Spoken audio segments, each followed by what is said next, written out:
जय श्री राम साथियों। आज मेरी भारत से नेपाल पैदल यात्रा का 5वां दिन है। रात्रि में मैं कुठान में पहुंचा था। वहाँ एक मंदिर में पूछने पर उन्हें मना कर दिया, तो फिर मुझे 4-5 फल बेचने वाले मिले और उन्होंने मुझे अपने साथ रख लिया। रात्रि में खूब भोजन आदि दिया।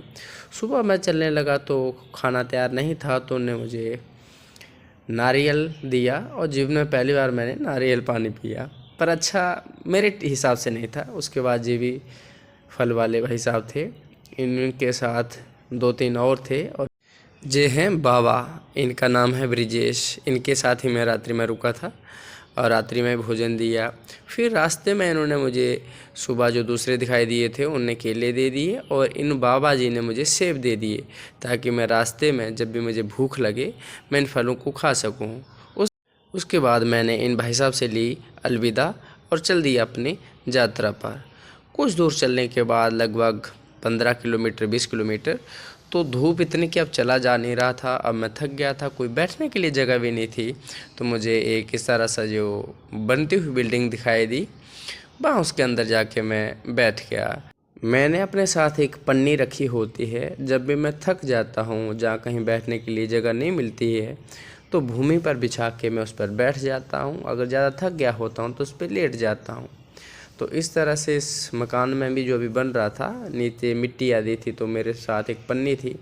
उस पन्नी के ऊपर मैंने बैग रखा सिरहाने में और उस पर लेट गया। आराम भी हो गया। अब थोड़ी भूख भी लगी थी और प्यास भी लगी थी, तो पास में ही एक हैंडपम्प था, वहाँ से मैंने पानी लाया अपने कमंडल में भर के, और साथ में चूड़ा और गुड़ थे, मुझे एक मंदिर से दिया गया था, तो वो खाया और अपनी भूख प्यास मिटा के मैं बैठा ही था। तो मेरे गांव से एक मित्र का फ़ोन आ गया कि इतने दिनों से आपका कोई पता नहीं, कहाँ पर हो, कोई वीडियो आदि नहीं डालते हो, डाला करो।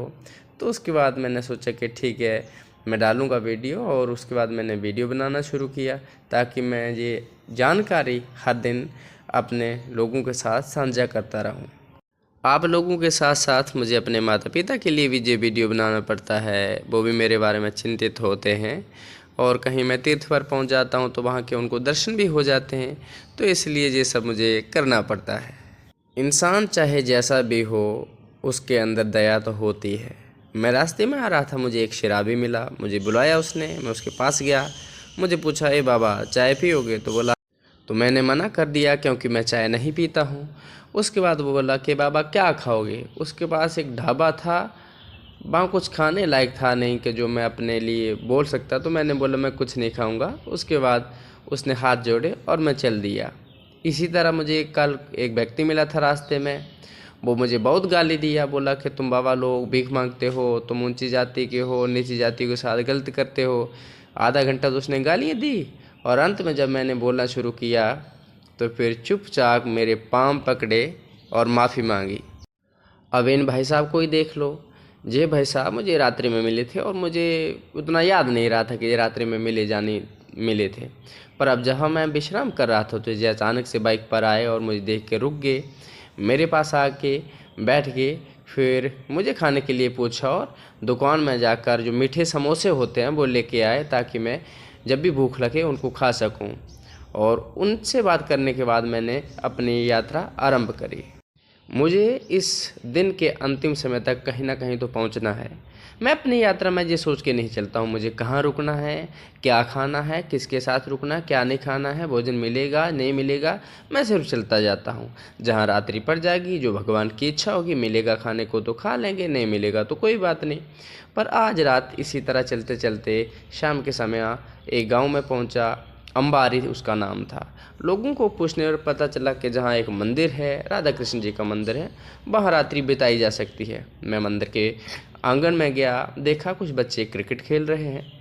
उनसे पूछा कि रात्रि जहाँ विश्राम किया जा सकता है? तो बोले हाँ किया जा सकता है। उनको पुजारी के बारे में पूछा तो पुजारी आया नहीं था, बोले शाम को आएगा।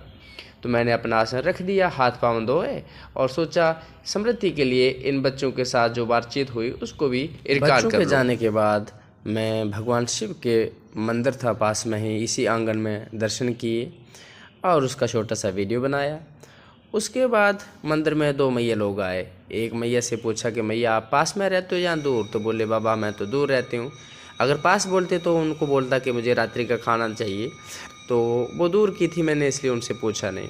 दूसरी मैया खुद, पुजारी तो अभी आए नहीं थे, तो मैं तो इंतज़ार में था कि कब पुजारी जी आएँ। तब तक मैं चाहता हूँ और राधा कृष्ण मंदिर में जाकर उनके दर्शन करता हूँ।